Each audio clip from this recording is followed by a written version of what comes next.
So, praise God. Tayong lahat ay tumayo muli, mga kapatid, at ating pong tunghayan ang mensahe ng Biblia, which we know Jesus is God manifested in flesh. God could not save us without the shedding of blood, for without the shedding of blood, there's no remission of sin. That's the mystery of godliness. Basahin natin sa Isaiah 53, verse 6, 3 to 6 hanggang 10. Sabi po rito, He, which pertain to Jesus, He is despised and rejected of men. Siya ay tinanggihan ng lahat ng tao. And a man of sorrow, isang tao na, amen, sanay sa kalungkutan, kabighatian, and acquainted with grief. As we hid it as our faces from Him, He was despised and we esteem Him not. Surely, sabi dito, He hath borne our griefs.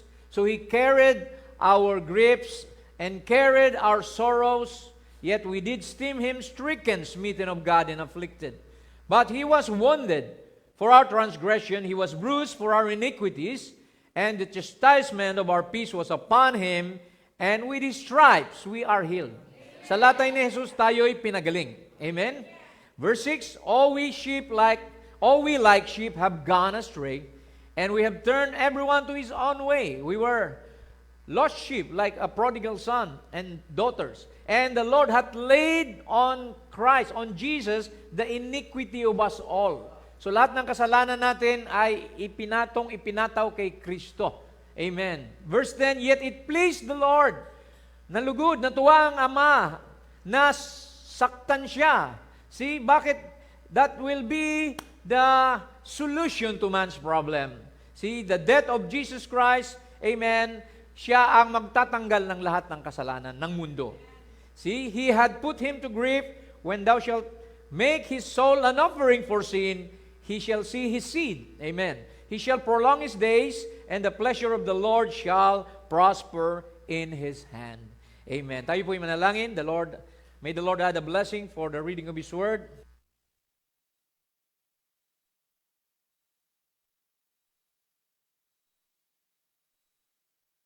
The whole Christendom, our Lord God's direction this week. Lord, may you open our eyes and understanding to the essence of why you came and why you died at the cross. We know, Lord God, that it's hard. As a man, you have to suffer and being crowned with thorns, Lord, and carrying that heavy cross on Calvary. Lord, we know that it's not easy, Lord. But you said, it's not my will, but my Father's will be done. So, Lord, we thank you for that sacrifice, Lord, that saved us, that redeemed us, and we know that we are free. For, Lord God, you said in your word that the wages of sin is death, but the gift of eternal life is through your Son, Jesus Christ. So we thank you, Lord God, tonight. We appreciate your love and kindness. May you just, Lord God, give us a clear understanding on what took place at the cross of Calvary before you left us, Lord God, in your physical body, Lord. And we know, Lord, that you promised that you will come again and receive us unto yourself. And we want to prepare for that day, Lord Jesus, na kami maging handa, na madatnan mo, karapat-dapat, Lord God, na maging sakdal, dalisay ang aming buhay, Lord, at ang lahat ng aming mga kamalian ay, Lord God, ma-overlook mo, Panginoon, bagkus ang dugo ni Kristo, ang token of the Holy Spirit should, Lord God, anoint and kami ay lukuban mo upang kami, Lord God, ay manatiling malinis. Salamat, Lord God, sa iyong papuri namin binabalik in the most precious name of your Son, Jesus alone. The bride says, Amen, Amen, Amen. God bless you. Makakaupo po tayo, mga kapatid. Amen. So now, we know that the Bible speaks about Calvary. And we know that's the main event. The main thing from the Old Testament to the New Testament, they were waiting for that great Messiah, the Lamb of God that will take away the sins of the world. Alam natin, sabi dito ng Biblia, for the blood of bulls and goats can never take away sin. Amen. So, and God has no more favor, or rather, He doesn't like all the physical sacrifices anymore of man, but see, He was coming Himself to sacrifice His own body. Because that's the only way to God through His Son, Jesus Christ. Amen. He is the way, the truth, and the life, and no man can come to the Father except by Him. So sa araw na ito, ay atin pong inaalala ang ginawa ng Panginoon sa krus ng Kalbaryo. And then we will look at Philippians 2:5-1. Sabi po rito, verse 5, let this mind be in you. Nawa ito ang maging kaisipan ninyo. Na ano? Na kay Kristo din, which was also in Jesus Christ, or Christ Jesus, who being in the form of God. Amen. Kahit siya'y nasa anyong Diyos, iniwanan niya ang kalangitan para bumaba, mga kapatid. Thought it not robbery to be equal with God, but made himself of no reputation, and took upon him the form of a servant. So God, amen, created, alam natin, a blood cell in the womb of Mary, amen, to form His own body, and use that body to be our example in humility, in character, in patience, in forgiveness, and He took upon Him the form of a servant. So God, showing us how to be a servant.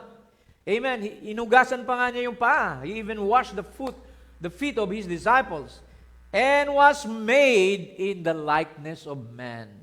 Amen. And being found in fashion as a man, He humbled Himself and became obedient. Naging masunurin siya hanggang kamatayan, unto death, even the death of the cross. So ganun po ang ginawa ng ating Panginoon. Nagkatawang tao siya at sumunod siya sa kanyang Ama. Sabi nga niya, it's not I that do it the work, but my Father is doing the work. Ang nagsugo sa akin ay sumasa akin. I and my Father are one. He that hath seen me, hath seen the Father. Amen? Kaya sabi niya rito sa verse 9, sabi ni Pablo, wherefore God also hath highly exalted Him. Itinaas siya ng napakataas, and given Him a name which is above every name. Hallelujah. Binigyan siya ng pangalan na higit pa sa anumang pangalan na meron dito sa mundo. That at the name of Jesus, every knee should bow, of things in heaven and things on earth and things under the earth, and that every tongue should confess that Jesus Christ is Lord, to the glory of God the Father. So makikita natin, mga kapatid, that God, there's only one God, right? There's only one Savior. When Jesus came, hindi naging dalawa ang Savior. There was only one Savior. It was God Himself manifesting in flesh. Amen. Pinanganak siya bilang bata. Amen. The prophet said, Jehovah in a manger.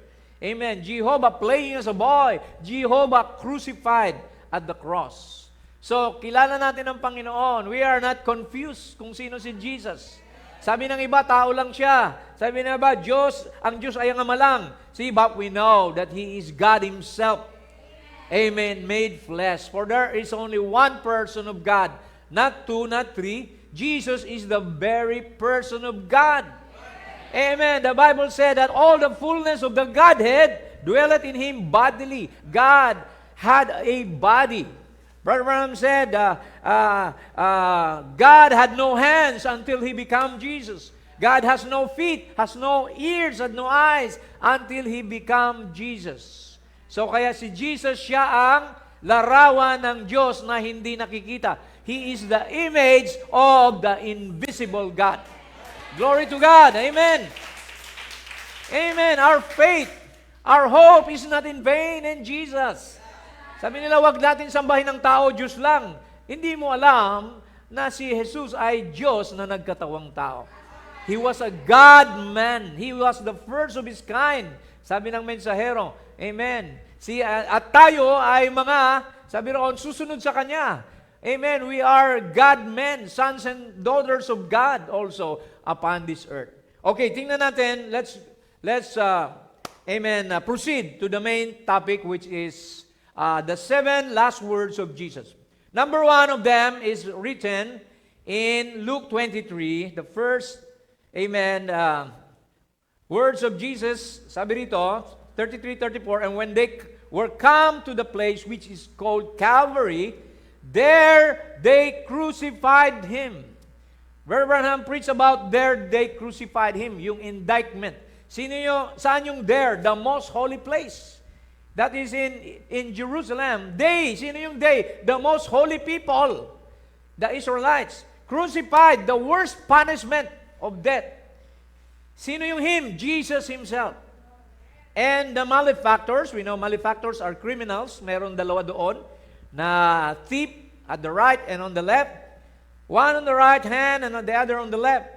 Then said Jesus, forgive them, Father. Father, forgive them, for they know not what they do. Amen. And they parted His raiment and cast lots. Sino yon? Yung mga tao. His persecutors, His executioners. Sabi rito, patawarin mo sila, Ama, dahil hindi nila alam ang kanilang ginagawa. If they have not known, if they would have known me, see, they would not have crucified Jesus. But He blinded Israel. Amen. For the sake of the Gentile bride.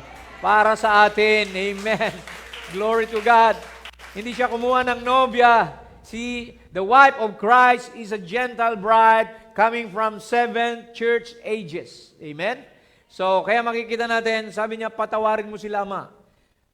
And I believe He is coming back for them. He will open their eyes. Israel will be saved. Sabi ng Romans, I believe in chapter 11, see, Israel is blinded in part until the fullness of the Gentiles be fulfilled. Magbabalik si Jesus sa kanila. Pero aagawin muna tayo. We will be raptured first. We will be brought to the palace in heaven before He could deal with His own people again. So, the meaning of these words, of course, is it's a message of forgiveness. Napakahalaga yung forgiveness, mga kapatid. Jesus said, Amen, forgive so that your Father in heaven will forgive you also. In the Lord's Prayer, di ba sabi niya, forgive us as we forgive those who trespass against us. So even during His suffering, Jesus extended mercy to His executioners. See? Teaching us to forgive others. Ano pa? To love our enemies. To pray for those that persecute us, even when they hurt us badly or deeply. Ayan ang tunay na Kristiyano, mga kapatid. Hindi tayo nagtatanim ng sama ng loob. Amen. We don't harbor bitterness. Amen. We don't harbor hatred and wrath.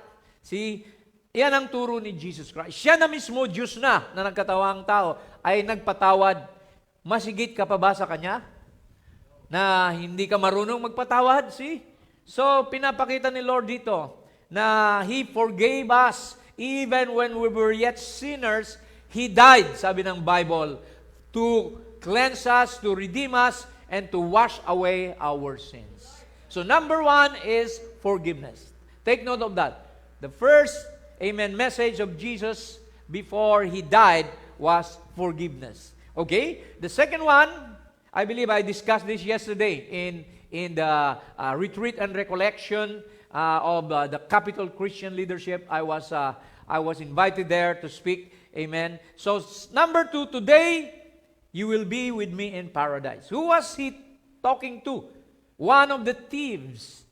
Luke 23:39-43. Sabi po rito, basahin natin. And one of the malefactors which were hanged railed on Him. Ininsulto siya. See? Nang isa sa mga nakapako, saying, kung ikaw ang Kristo, iligtas mo ang iyong sarili at kami rin. See? If thou be the Christ, save thyself and us. But the other answering, rebuke him. Sabi niya, tumigil ka nga. Sabi nung nasa kanan. See? Hindi ka ba natatakot sa Diyos? O may takot ito sa Diyos, mga kapatid. He fears God, seeing thou art in the same condemnation, and we indeed, nagpakumbaba pa siya.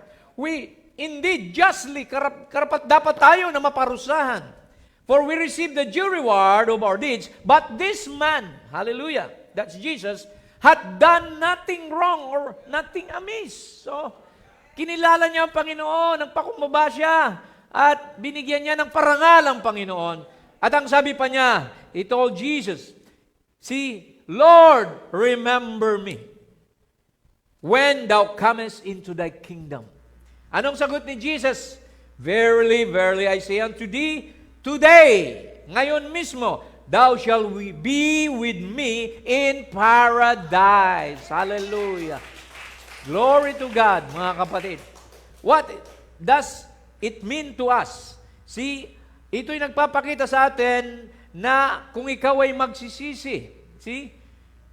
It was a word of salvation and hope na kahit sa bingit na ng kamatayan, may pag-asa pa kung tayo ay kikilala sa Panginoon bilang Lord and Savior sa buhay mo. Amen? See? Spoken to the repentant thief, it shows Jesus' power to save instantly and completely. Grace is available to anyone even in their final moments in life, mga kapatid. So, nakita nyo mga kapatid ng Panginoon, sabi ng iba, hindi man lang siya nabautismohan. Mga kapatid, nakapako na siya, hindi na kayang bumaba eh. Pero tayo, hindi naman nakapako. Bakit ka tatanggi sa bautismo? See, Jesus said, "He that believeth and is baptized shall be saved. He that believeth not shall be condemned." But this thief, they say, he was not even baptized, he didn't attend the church. See, he was not even a religious person, see, but in a moment, mga kapatid, because of humility, because of his appreciation of Jesus, amen, and because of his appeal, yung kanyang request na pagdating mo, Lord, sa paraiso, alalahanin mo ako. Sabi ni Jesus, hindi lang kita alalahanin, isasama pa kita sa aking kaharian. Glory to God. See? Bakit yung mga Pharisees hindi niya isinama? The Pharisees, didn't recognize Jesus. They thought of Jesus as Beelzebub, the prince of devils. See, kaya ang Panginoon, mga kapatid, amen, yung mga nakakakilala sa Kanya, yung mga may binhi lamang. Amen. The message said, He came to the predestinated, to elected ones. Amen. Who are subject for salvation and reconciliation. So, kaya makita natin mga kapatid, na nasaan ngayon ang thief na ito, nandoon ngayon siya sa paradise. Actually, the paradise has been taken away. Because when Jesus went down to the souls in hell, He preached there, amen, sa mga hindi nagsisi sa panahon ni Noah, nangalunod. Sabi ni Lord, di ba, na hindi kayo nagsisi, kaya nandito kayo. And He went to the other side, paradise and hell, and then He took captivity captive. Lahat ng mga banal, amen, sina Abraham, sina Lot, I don't know, I'm not sure about Lot, but Abraham, amen, Sarah, and of course, lahat ng mga pinili niya sa kapanahunan ay sinama na niya doon. Saan? Sa seventh dimension where God is. Amen.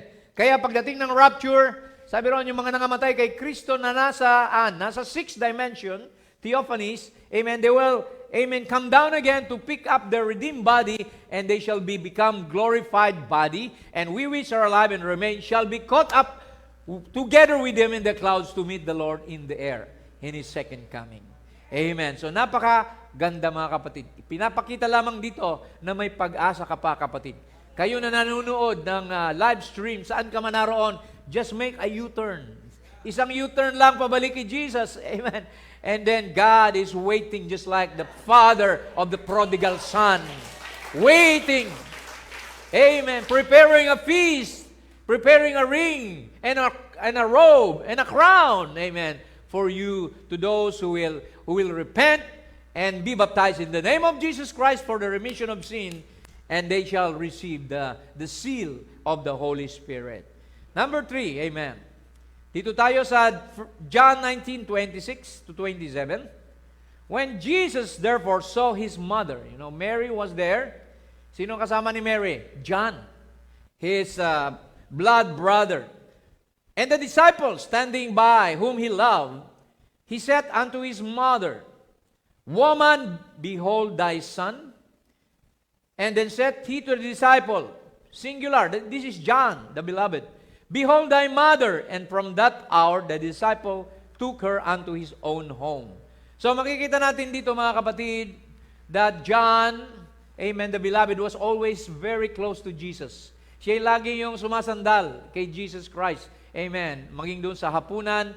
Kaya siya ang sabi niya, babae, narito ang iyong anak. We know that he was referring here to being God Himself, because God has no mother. So hindi niya tinawag si Mary na mother, because Mary was just an incubator of God. Amen? Mary was not really his mother, nor Joseph his father. There was no what we call, walang pagsasama para ma-produce si Jesus. He was born by the Holy Spirit. Amen. Nilukuban si Maria ng Espiritu Santo at ang tatay ni Jesus ay ang Holy Ghost. And the Holy Ghost and the Father are one. Or else Jesus had two fathers. Amen. They are one. See, kaya ang meaning nito mga kapatid, it was a word of relationship and care. See, kapatid niya si John, and we know John was the one exiled in the island of Patmos. Naalala nyo? John was the one whom was given the book, revelation of the book of Revelation. He wrote. But Jesus, sabi ng prophet, the book of Revelation is not a book of John. He was only a scribe. It is the revelation of Jesus Christ to John. So, may libro si Lord, ang book of Revelation, yan ang aklat ni Lord. Di ba nakita siya walking in the midst of 7 candlestick? Amen. John saw him. So, he was given that future understanding what the things that are to take place. Jesus had 5 stars or 7 stars in his right hand, which are 7 messengers to the 7 church ages, right? So, kaya makikita natin, mga kapatid, si John napakahalaga kay Jesus. Sa totoo lang, lahat ng ibang apostol nagsitago, natakot. Peter was afraid and even denied Jesus 3 times. But John, hanggang doon sa crucifixion, hanggang sa kunin nilang katawan ni Jesus at ilibing, magkasama sila, mga kapatid. So it was a word of relationship. Jesus entrusting Mary to his son, his brother, showing concern for family and love for others even as he dies. So napaka-importante yung motherhood. Kasi yan po ay bahagi rin ng buhay sa mundo. Pinahalagahan niya rito yung gawain ng mga nanay, mga kapatid. Praise God. Hallelujah. Now, let's move on. Number 4 na tayo. Saan mababasa ito, mga kapatid? Sa Matthew 27:45-46. Now, from the 6th hour, there was darkness over all the land unto the 9th hour. You know, we have a different time frame with Israel. Israel, they start at 6 o'clock in the morning. That's the first hour. See, kaya sabi rito, at the 6th hour. So you count 6, 7, 8, 9, 10, 11, 12. 12 o'clock ito sa atin. Yung 6 hour nila, 12 o'clock sa atin. Sa katanghaliang tapat, nagkaroon ng kadiliman sa langit. See? And about the 9th hour. So alas 12 plus 3, 9. So, ano oras? 1, 2, 3. At 3 o'clock, Jesus cried with a loud voice, saying, Eli, Eli, lama sabachthani. That is to say, my God, why hast thou forsaken me? So, sabi nila, kung Diyos si Jesus, tumawag pa siya sa Diyos? See? But he was speaking as a man. Amen.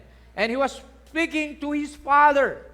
We know, the prophet said when Jesus was born in Bethlehem, bilang tao, pinanganak siya, sabi doon, sinamba na siya. He was worshipped by 3 Magi's. They recognized that he was God in flesh. At 12 years old, he was debating with the Pharisees and the Sadducees. See?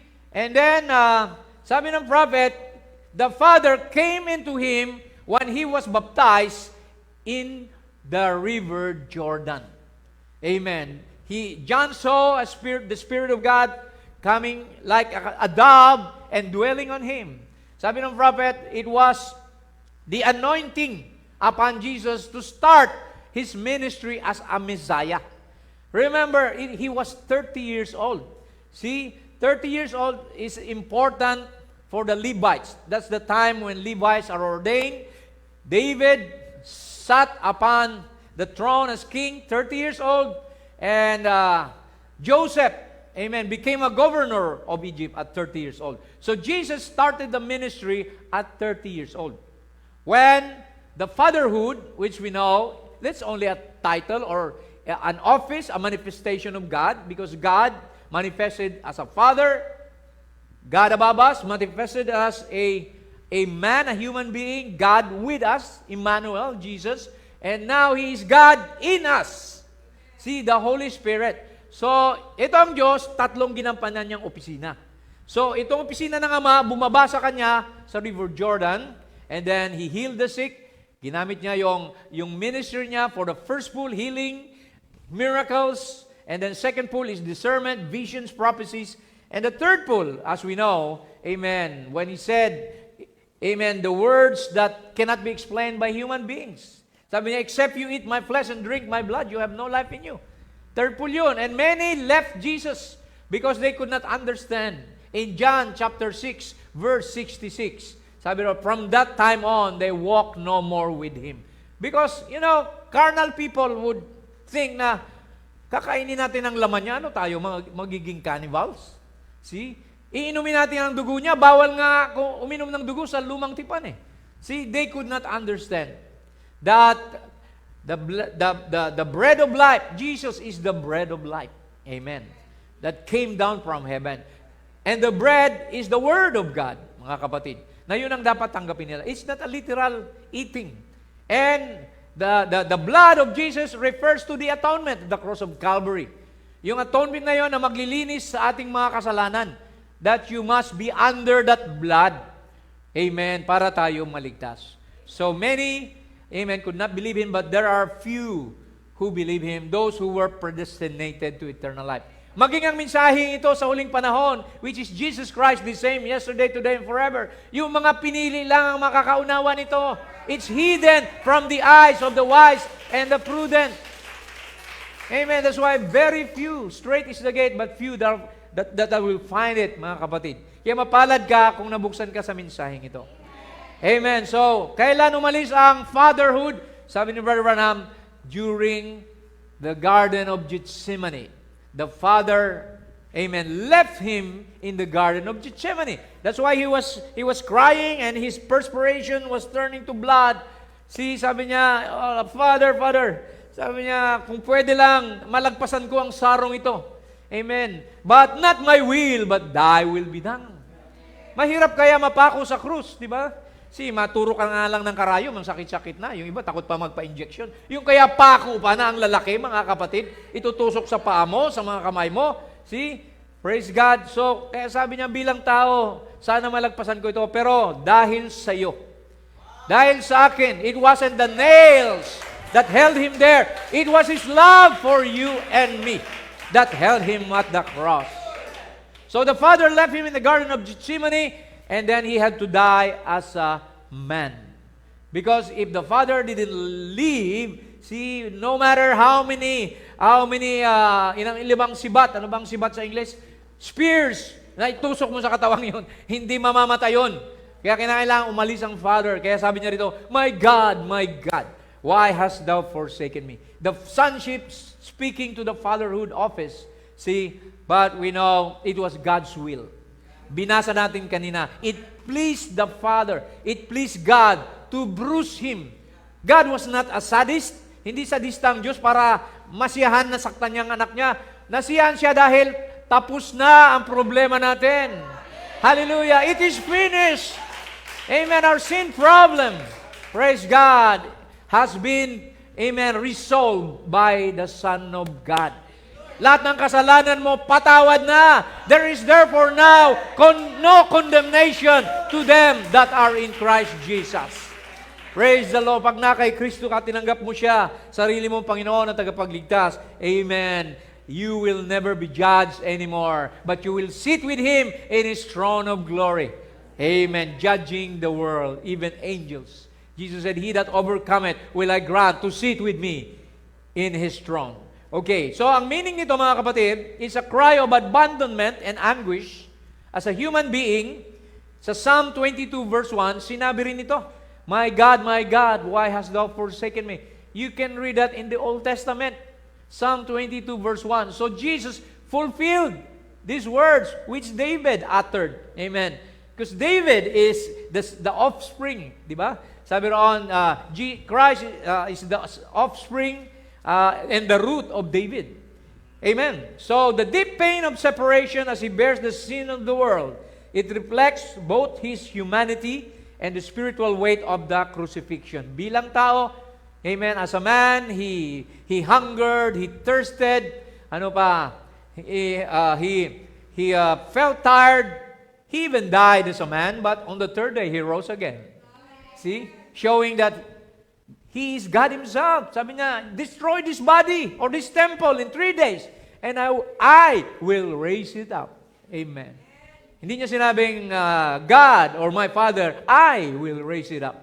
Okay? Now, ito yung panlima na, mga kapatid. Dito na siya nauhaw bilang tao. John 19:28-29.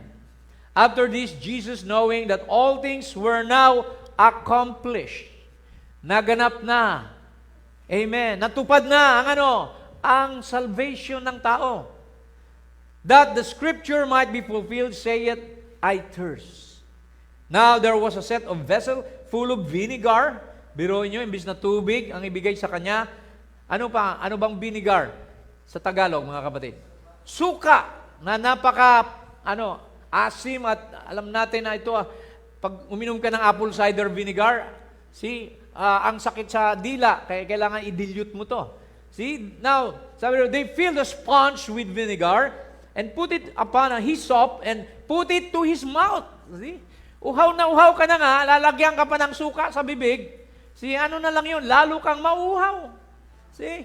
Kaya nakita natin ang panginsulto, pangtutuya sa Panginoon. Praise God, but dinaanan niya ito. I thirst. See? So tayo, kailan tayo nauhaw? Sabi ng Bible, blessed are you when you thirst and hunger for righteousness, for you shall be filled. Amen. Yan ang sabi ng Panginoon. So it's a meaning, the meaning of it is of physical suffering and fulfillment of prophecy. Again, these very words of Jesus are written in Psalm 69:21. Salmo 69:21. They gave me also a gall for my meat, and in my thirst they give me vinegar to drink.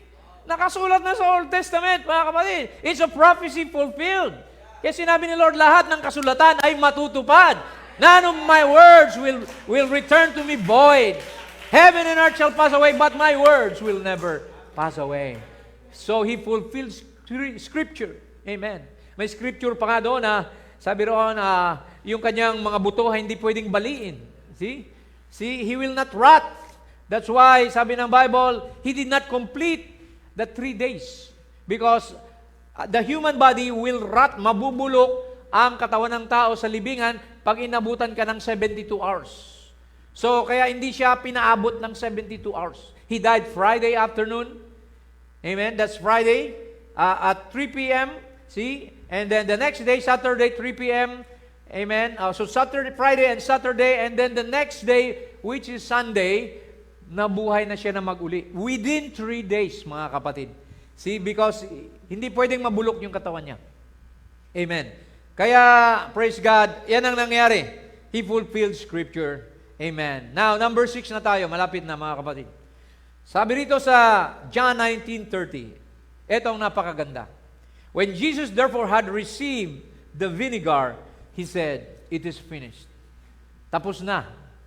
Amen. The word finish means complete. Amen. In other meaning or description, finished means accomplished. It is accomplished. Ano na-accomplish ni Lord? Yung katubusan natin sa kasalanan. The sting of death. Amen. Hallelujah. Is sin. Praise God. Kaya makikita sabi ni Pablo, amen, death, where is your sting?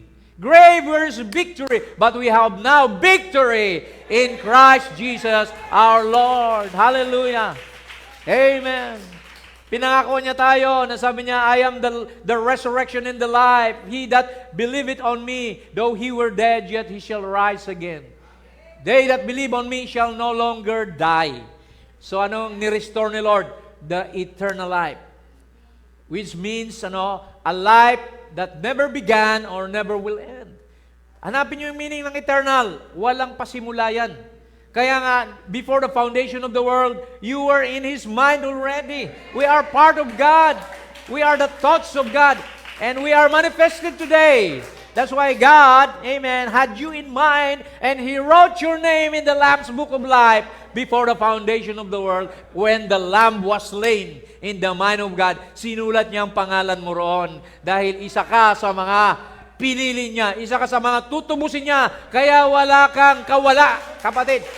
Kahit lumayo ka man, tumakas ka man kagaya ni Jonah, God is not complete without you. Sabi ng prophet, hallelujah. He paid the price. Amen. He paid the debt. Amen. That we owe. Amen. See, it is finished. Tapos na. You have no more problem. Amen. If you have a healing problem, may karamdaman ka, sabi niya, sa latay ko, pinagaling na kita. Amen. His work at Calvary is twofold. Sabi ng prophet, healing for the body, by His stripes you are healed, and healing of your soul. Amen. How many believe na yung soul natin hindi namamatay? Ang soul natin hindi pinalitan. Amen. Tinubos ang kaluluwa natin. It was marred by sin.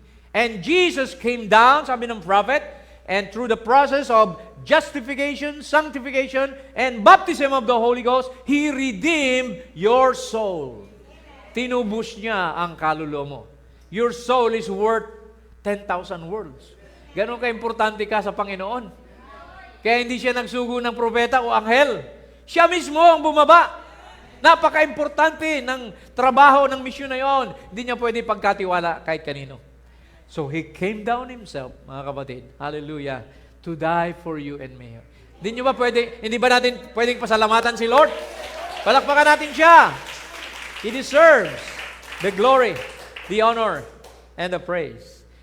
So, it means a word of completion and victory. Amen. Nagtagumpay na tayo. Sabi ni Jesus, I have overcome the world. And he that believeth in me, you will also overcome the world. Jesus declares that His mission to redeem humanity has been accomplished.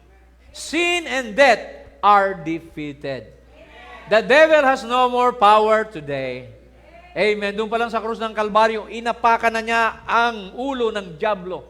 He was the son of the woman, amen, that was prophesied to trample on the head of the serpent. Amen. So kaya makikita natin, mga kapatid, Satan has no more power over you. He can only dictate, he can only tempt you, but you were given the power by Jesus Christ. Mark 16:16, this sign shall follow them that believe. In my name, thou shalt cast out devils. Sa pangalan ko, magpapalaya kayo ng mga demonyo. Amen. Sabi niya, sa pangalan ko, magpapatong kayo ng kamay sa may sakit at sila'y magsisigaling. Do you believe that? Amen. Jesus said that. See? Sinong kukontra dyan? Sinong magda-doubt dyan? If you're a doubter, it will not happen to you. It will only follow the believer. Because He said, he that believeth, amen, these signs shall follow them that believe. So kung ikaw'y believer, nakasunod sa iyo yung dalawang tanda na yan. Hindi tayo ang sumusunod sa sign, tayo ang sinusundan ng signs. You have the power to lay hands on your children, on your mother, father, amen, and claim victory, healing. Amen. See? Sinabi ni Jesus, huwag nating limitahan ang kapangyarihan ni Lord. Even if you say to this mountain, be moved, it shall be moved. If you don't doubt in your heart. Diba? Binigyan tayo ng power ni Lord. Kaya, kailangan ma-recognize mo yan.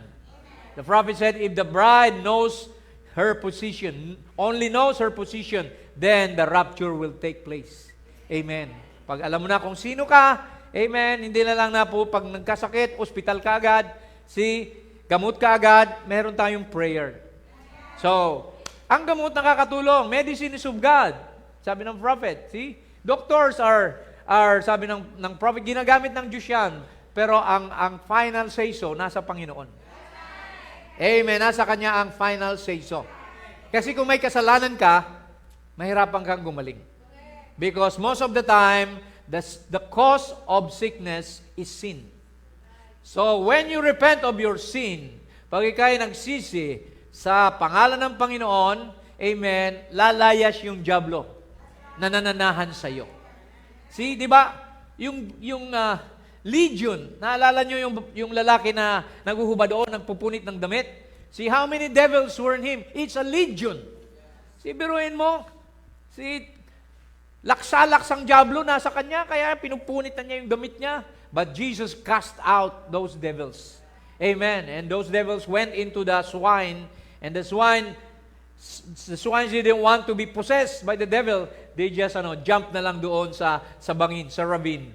So, kaya mga kapatid, totoo ang laban natin. We're wrestling not against flesh and blood, but against principalities, powers, amen, in darkness, in high places. So, kilalanin mo ang sarili mo. Pag lumalakad ka sa madilim, use your power. Satan, saan ka man naroon, wag mo akong hadlangan. Lumayo ka. Clear the way in the name of Jesus. Here is a son of God. Here is a daughter of God. Jesus said, I can command you. Amen. And the devil will tremble. Because you have a revelation of who you are. You given power and authority. Sabi ni Brother Branham, yung mga pulis na nagtatraffic, yung MMDA, kahit patpatin o payat na payat siya, kagaya ni Brother Reynaldo siguro. Ayan, nagtatraffic pero meron kang tsapa. Amen, meron kang badge ng police.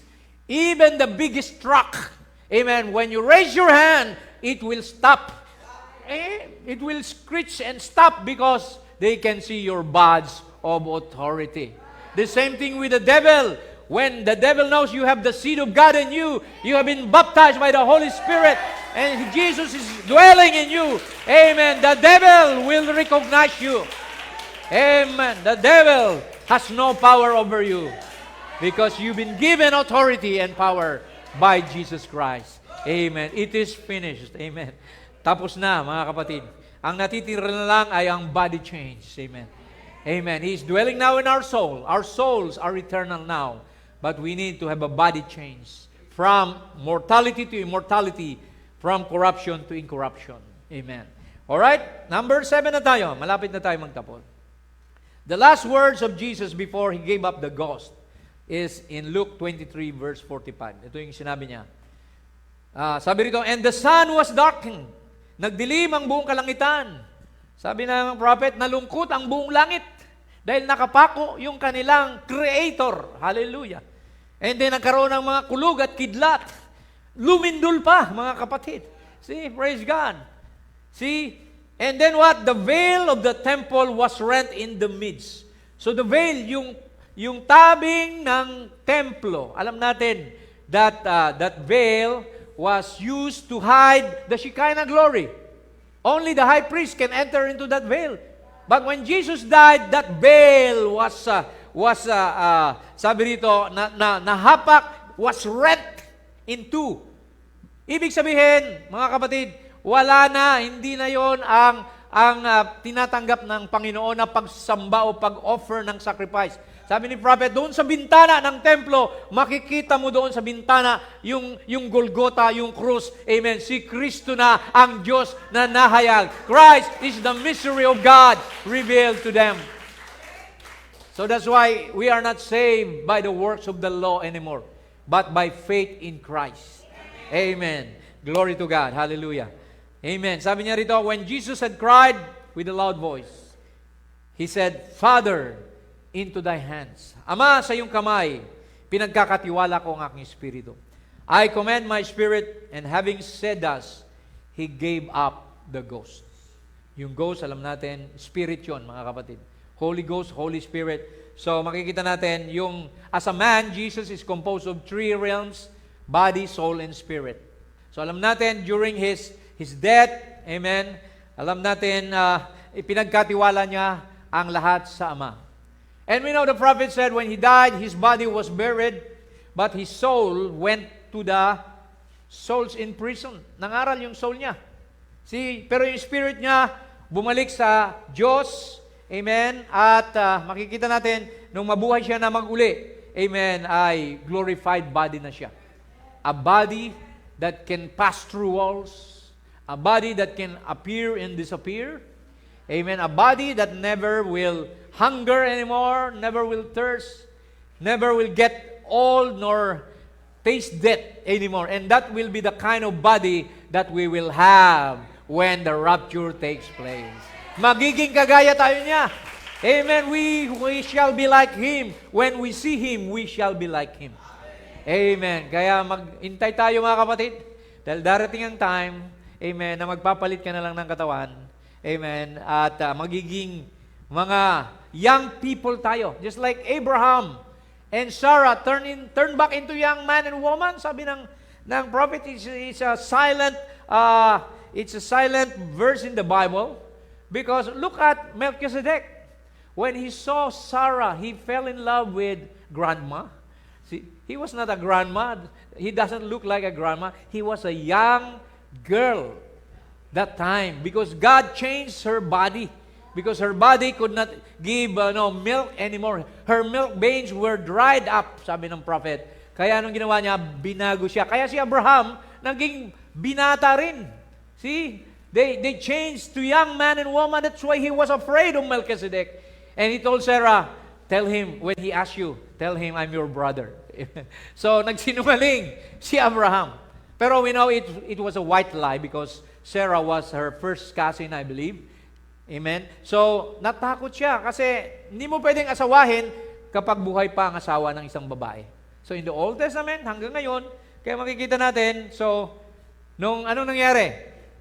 Kinuha pa rin ni Melchizedek si Sarah. Oh, you're just his brother? Okay, I'll take your sister and I will marry her and tomorrow we will have a wedding ceremony and I will let her go into the chamber and my maid will cleanse her and dress her up. And then he slept. And in his dream, God spoke to Abimelech. Abimelech, sabi ron. Sabi ng Panginoon, you are good as a dead man. Sabi na, Lord, what did I do? See, that woman that you took is my prophet's wife. Return it to him. Lord, I did not know. He said he was her brother. And so you know my heart, Lord. My heart is pure. That's why I'm telling you. The Lord said to Abimelech, and see, return her, and not only that, but let him pray over you. See, yung nagsinungaling, yung nagkamali, siya pang magpipray over doon sa, praise God, sa haring yun. So, ganun mga kapatid, ang pabor ng Diyos sa kanyang mga pinili. Amen. Nothing can harm you. Amen. God is always there. The footsteps of the righteous are ordered by the Lord. Amen. See? Hindi tayo mapapahama kailanman kasi nandiyan palagi ang Diyos. Amen. Maaaring ikay absent ka sa trabaho. Isang linggo na. Sabi ng boss mo, tatanggalin ko nito si Philip kasi nagpunta kung saan-saan, nag-mission daw. Pero sabi ng Panginoon, huwag mong tanggalin yan. Amen. Dahil anak ko yan. Hallelujah. Amen. Praise God. At isang kanyan, empleyado na uliran sa inyo. So, kaya niyang mag-abroad, mag-mission, papaalam sa Toyota. See, pero pagbalik niya, welcome na welcome pa rin siya, mga kapatid. Anyway, that's the favor of God to each one of you. Maring kayo din, di po ba? Amen. Maring tayo ay matagal na napahamak, but God makes way. He will make a way where there is no way. Hallelujah. Amen. So now, Father, into your hands I commit my spirit. It's a word of trust and surrender. That's the last words of Jesus, which we must also, amen, gayahin natin. Yan ang ating ding gawin, mga kapatid. Isuko natin ang ating buhay sa Panginoon. Because without me, you can do nothing. So surrender. Sabihin mo, Jesus, into your hands, I commit my life, my future, everything that I have. I commit to you, Lord. Because why? Jesus is God Himself. Di ba? Sabi pa nga niya, yung lahat ng kapangyarihan sa langit at lupa, ibinigay na sa akin ng Ama.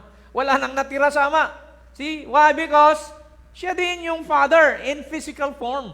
See? Okay, tuloy natin mga kapatid. He had to bear sins because of your sins. Of yun. Okay, kamali lang. Sabi ng prophet dito, that's the reason that Christ, God, had to become kinfolks. Naging kamag-anak natin to us. He came down and was a man. He suffered temptation. Bilang tao, tinukso rin siya ng dyablo. See? He was laughed at. pinagtawanan siya, made fun of, persecuted, and ignored, and called Beelzebub, and scoffed at, and suffered death under capital punishment. Grabe yung kanyang sentensya, capital punishment, because the Romans, amen, sabi roon ng mga, di ba sabi ng mga Pharisees, crucify him. Because why? He had two anong tawag dito? Offenses. Sabi ng Biblia, he healed the sick during the Sabbath. And he claimed to be the Son of God. Blasphemy sa kanila yon eh. Yung hindi ka sumunod sa Sabbath, outcast ka na noon. See? But he is the Lord of the Sabbath. Amen? So kahit anong araw, pwede siyang magpagaling. And he is the Son of God, the flesh of God. Sa tao kasi, pag nagkaanak ka, dalawa na kayo. May anak. Pero ang anak ng Diyos, hindi naging dalawa ang Diyos. Amen. Ang Diyos ay nandun pa rin sa katawang yun. Amen. I and my Father are one. Ngayon, he had to be falsely accused. Kunting quotation na lang. Because you are falsely accused. Kinakailangan daw siyang akusahan ng false, hindi totoo, walang katotohanan, dahil tayo rin daw, madalas ay inaakusahan din ng walang katotohanan. He had to bear sickness because you are sick. He had to bear sins because it was your sins. See? And he had to become kinfolks. The only way he could redeem us was to be kinfolks to us. And how he became kinfolks is by taking on the form of sinful flesh and becoming one of us. And in that, he paid the price and redeemed us back into the fellowship of the Father. Gusto ng Ama na makapanumbalik tayo sa Kanya. Pero hindi niya yun magawa dahil ang parusa ng kasalanan ay kamatayan. See? Pero dahil walang makabayad, siya na mismo nagkatawang tao. Para siyang magbayad ng utang natin, amen, siya rin ang sumunod ng 10 Commandments, kaya pag kay Jesus ka, nasunod mo na ang kautusan. Dahil siya ang naglalagay ng kautusan, saan? Sa iyong isipan at sa puso mo, para tayo makasunod. Sabi niya, I will no longer write my laws upon tables of stone, but I write my laws into the hearts and minds of my people. So, lagi ka nang aware. Mayroon kang awareness kung ang ginagawa mo ba ay tama o mali. Ipapaalala ng Holy Spirit sa iyo na mali yan, huwag mong gawin yan. So, you can obey God. Amen. Even though, amen, hindi mo pinipilit ang sarili mo, but it's the Holy Ghost that leads you and gives you, amen, the go signal or the stop signal. Amen. Oh, what a Savior! Words couldn't express it. Sabi niya, ituloy natin. He quoted Hebrews 2:18. For in that he himself hath suffered, being tempted, he is able to succor them that are tempted. And explaining Brother Branham, succor means to sympathize. Ang Diyos daw, nagsisimpathize sa iyo. Kung ikaw ay may sakit, kung ikaw ay nahihirapan, that's the reason he became this, that he might be sympathetic with who you are. Have your ups and downs. Your little ins and outs, and your temptation gets so great, you can hardly stand it. He knows how to sympathize with you. He sits there to make intercession. He sits there to love you. Where is his body right now? In the throne of God. He sits there to make intercession. Namamagitan pa rin siya sa iyo at sa akin. Amen? Upang kung tayo nagkakamali, nandun ang kanyang dugo. Sasabihin niya, Ama ko, patawarin mo ang bride ko. Amen. Hindi niya sinasadya ang kanyang ginagawa. Amen. Nahulog lang siya, natrap lang siya, nabitag lang siya. Amen. Because he that is born of God does not commit sin. Because the seed of God remaineth in him. The prophet said, Christians don't sin. They just commit mistakes. Amen. See? Tuloy natin. And though you go astray, mapahiwalay ka man, mapalayo ka man, He won't forsake you. That's our assurance. Hindi ka niya pababayaan, hindi ka niya iiwanan, hindi ka niya itatakwil. He will still come after you. Pupuntahan ka pa rin niya, hahabulin ka pa rin niya, gagawa siya ng paraan para makabalik ka sa Kanya. Amen. And knock at your heart. Sabi niya, there's not a backslider in the building, but what know that God knocks at his heart daily. And He will do it as long as you are a mortal on this earth. For He has loved you, He has redeemed you. Wow, palakpakan natin ang Panginoon. Wow, hallelujah. Hanggat buhay tayo sa mundong ito, sabi rito, hindi Kanya hahayaang mahiwalay. Nothing can separate us from the love of Jesus. Ang pagmamahal niya, hindi kayang tumbasan. Amen. Greater may be our sins, but God is greater than our sins. Amen. Hallelujah. Kaya mga kapatid, magpatuloy lang tayo at manampalataya lang tayo sa Panginoon kasi tinapos niya lahat. Amen. But Jesus resurrected on the third day. Now, dalawang quotation na lang ito, or verses. Sabi ng John 20:11-17. But Mary stood without at the sepulchre weeping. As she wept, she stooped down and looked into the sepulchre. Lagpasan na lang natin ang 11. 17 na, Jesus said unto her, touch me not. Hindi mo pa pwedeng hawakan ng aking katawan. Kasi glorified body yun. Kailangan mo nang mag-report doon sa kanyang ama, tapos babalik uli siya immediately. Because sabi rito, for I am not yet ascended to my Father. But go to my brethren and say unto them, I ascend unto my Father and your Father, and to my God and your God. So nagkaroon ng, kumbaga, mabilisang pag-report ang katawan na yon, at bumalik uli siya. For 40 days, he fellowship with the apostles. Kumain siya ng isda. He showed his fingers to Thomas, who was a doubter. Amen. Sabi niya, Lord, hanggat di ko nakikita ang butas ng pako sa kanyang kamay, hindi ako maniniwala. Sabi ni Lord, alika Tomas, kasi ang multo ay walang katawan at buto. Hawakan mo ko. And then nung hinawakan niya, sabi ni Tomas, my Lord and my God. Hallelujah. Amen. Hindi lang Lord, God pa siya. Amen. Kaya hindi natin pwedeng burahin sa Bible yan, mga kapatid. Amen. Kaya sabi rito, praise God. Amen. Finally, sa Matthew 28:18, ito na yung huling habilin niya bago siya, praise God, umakyat sa langit. And Jesus came and spake unto them, saying, all power is given unto me in heaven and in earth. So, lahat ng kapangyarihan, wala na sa Ama, nandun na sa Anak, mga kapatid.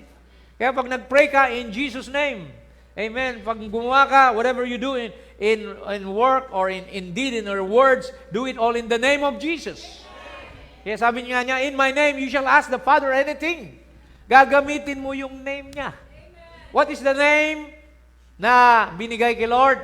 Father, Son, Holy Ghost are His titles. Okay, tingnan nyo. Go ye therefore, sabi ni Jesus, teach all nation, baptizing them in the name. Name is singular. Of the Father, and of the Son, and of the Holy Ghost. What is the name of the Father? Lord. What is the name of the Son?